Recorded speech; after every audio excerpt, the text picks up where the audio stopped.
అందరికీ నమస్కారం.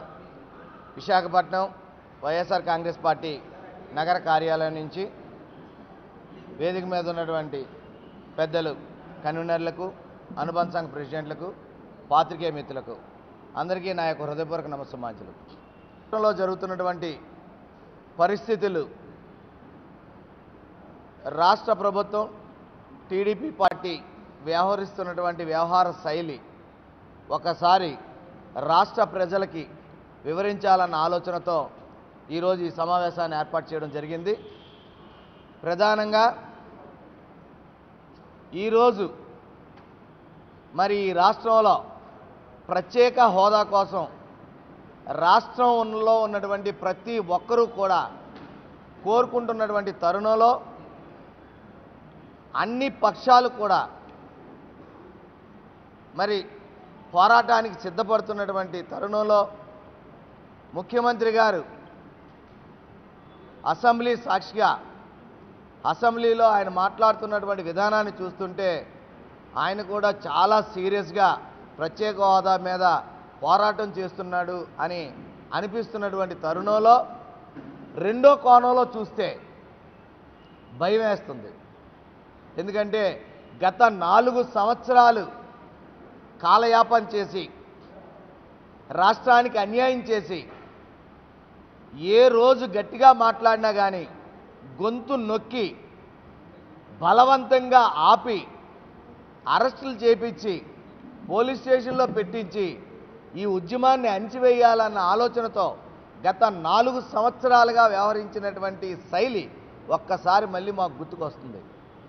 ఎందుకు గుర్తుకొస్తుంది అని మీరు అనుకోవచ్చు. అయ్యా, ఒక్కటే కోరుకుంటున్నా, ఈ రాష్ట్ర ప్రజల తరపున ప్రతిపక్షంలో ఉన్నటువంటి మేము వినయపూర్వకంగా మీకు కోరుకున్నది ఒకటే, దయచేసి ఏదైతే నిరవధిక వాయిదా పడుతుందో పార్లమెంటు, మా ఎంపీలు రాజీనామా పత్రాలతో రెడీగా ఉన్నారు. మీ ఎంపీలకి రాజీనామా పత్రాలతో రెడీగా ఉండమని ఒక ప్రెస్ మీట్ పెట్టి ఆ ప్రెస్ మీట్లో ప్రతి ఒక్క ఎంపీ కూడా చూపించాలి ప్రెస్కి.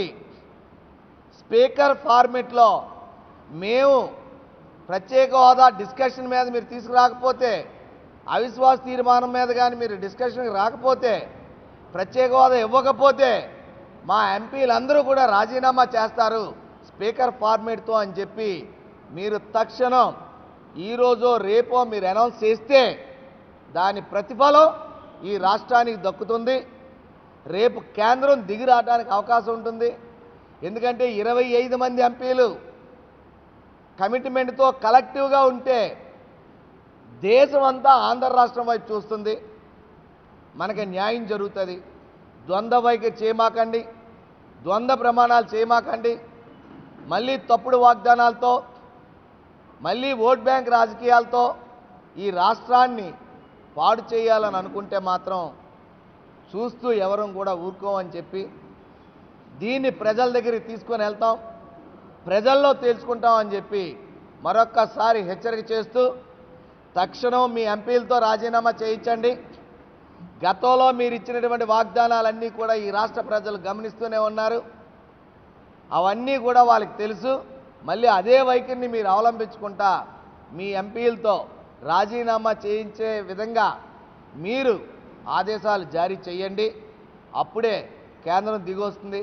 లేదంటే రాష్ట్ర ప్రజలు మీకు తగిన గుణపాఠం చెప్తారని చెప్పి ఈ సందర్భంగా మీకు తెలియపరచుకుంటూ, నిన్న అంటే ఒక రోజు ముందు విశాఖపట్నం వచ్చారు చంద్రబాబు నాయుడు గారు. ఐటీ టవర్స్ ఇనాగ్రేట్ చేశారని చెప్పి పేపర్లోనూ టీవీల్లోనూ చూశారు. చాలా బిజీగా సీఎం గారు అవన్నీ కూడా ఇనాగ్రేట్ చేశారు అని. నాకు తెలియని విషయం, మరి పాత్రికేయ మిత్రులందరూ లోకల్ వాళ్ళే, మీ అందరికీ తెలిసిన విషయం. అవి కొత్తగా నిర్మాణం అయినాయా, ఆల్రెడీ నిర్మాణం అయినాయి మళ్ళీ కొత్తగా ఇనాగ్రేట్ చేశారా? ఇది విశాఖ ప్రజలకు తెలియపరచాల్సినటువంటి అవసరం ఉంది. నెంబర్ 1. నెంబర్ 2, మీరే ఏమన్నారు, 2029 నాటికి ఐటీ నుంచి 1,00,000 ఉద్యోగాలు మేము ప్రణాళిక తయారు చేస్తున్నాం అని అన్నారు. మీరు ఇచ్చినటువంటి వాగ్దానం 2014లో 1,70,00,000 ఉద్యోగాలు. 2029కి ఈరోజు మీరు ఏం మాట్లాడుతున్నారు? 1,00,000 ఉద్యోగాలని అంటున్నారు. ఇప్పుడు మీరు ప్రారంభం చేసినటువంటి కంపెనీల్లో ఎంతమంది విశాఖపట్నంలో ఉన్నటువంటి ఇంజనీరింగ్ పిల్లలు, ఐటీ చదువుకొని ఖాళీగా ఉన్నటువంటి ఇంజనీరింగ్ పిల్లలు ఎంతమంది ఏ కంపెనీల్లో ఉద్యోగాలు చేస్తున్నారు? వాళ్ళ తాలూకా పే స్కేల్స్ ఎంతెంత ఉన్నాయి?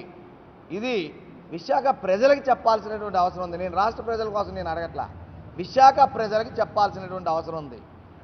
విశాఖపట్నాన్ని బ్రహ్మాండంగా అభివృద్ధి చేస్తున్నాం అని చెప్తున్నటువంటి మీరు, విశాఖపట్నాన్ని ఒక హబ్గా తయారు చేస్తామని చెప్తున్నటువంటి మీరు దీన్ని చాలా క్లియర్గా విశాఖపట్నంలో ఉన్నటువంటి ఇంజనీరింగ్స్, కంప్యూటర్ సైన్స్ చదివినటువంటి ఇంజనీరింగ్స్ ఎంతమందికి ఉద్యోగ అవకాశాలు కల్పించారు వాళ్ళు విత్ లిస్టుతో పాటు మీరు అనౌన్స్ చేసిన రోజున విశాఖ ప్రజలు అభినందిస్తారు. ఊరకే ప్రెస్లో మాట్లాడి నేను బ్రహ్మాండంగా అభివృద్ధి చేసేస్తున్నానని చెప్పి మోసం చేయడం అనేది తగ్గించండి అని చెప్పి ఈ రాష్ట్ర ప్రభుత్వానికి, స్వయాన ముఖ్యమంత్రి గారికి విన్నవించుకుంటూ మీ యొక్క వైఖరిని ఇప్పటికైనా కానీ మార్పు చేసుకోండి. ఈ రాష్ట్ర అభివృద్ధి కోసం, రాష్ట్ర పురోభివృద్ధి కోసం ఏదైతే విశాఖపట్నం రైల్వే జోన్ ఉందో, విభజన హామీల్లో ఉన్నటువంటి చట్టంలో పెట్టినటువంటి హామీలన్నీ కూడా నెరవేర్చుకునే విధంగా దుగ్గరాజపట్నం పోర్టు కానీ, కడప స్టీల్ ప్లాంట్ కానీ, అలాగే కేంద్ర సంస్థలు ఏవైతే ఉన్నాయో ఇన్స్టిట్యూషన్స్, ఎడ్యుకేషన్ ఇన్స్టిట్యూషన్స్ 11 అవన్నీ కూడా ఇక్కడికి వచ్చే విధంగా, వాటికి ఫండ్స్ వచ్చే విధంగా, ప్రత్యేక హోదా వచ్చే విధంగా ఇవన్నీ కూడా 4 సంవత్సరాల అతి విలువైనటువంటి కాలాన్ని కాలయాపన చేసి పక్కన పెట్టి ఈ ఉన్నటువంటి 10 మాసాల్లో ఇవన్నీ సాధించుకోవడం ఎంత మేర రాజ్యాల్ని అసెంబ్లీలో మాట్లాడడం కాదు, బయట ఓపెన్గా అసెంబ్లీలో మీరు గంటలు మాట్లాడుతున్న ఏవి కూడా క్లారిటీ లేదు. ఒక క్లారిటీ నేను అడుగుతున్నా. మీ అందరికీ తెలుసు 2014 నుంచి ప్రత్యేక హోదా కోసం పోరాటం చేస్తూ మంగళగిరిలో ఆమరణ నిరాహార దీక్ష చేస్తే జగన్మోహన్ రెడ్డి గారు ఆ నిరాహార దీక్షని భగ్నం చేసింది మీ ప్రభుత్వం కాదా? ఆ కంటిన్యూషన్ మీ అందరం కూడా ధర్నాలు బంద్లు చేస్తే మమ్మల్ని ఆపటానికి ప్రయత్నం చేసింది మీ ప్రభుత్వం కాదా?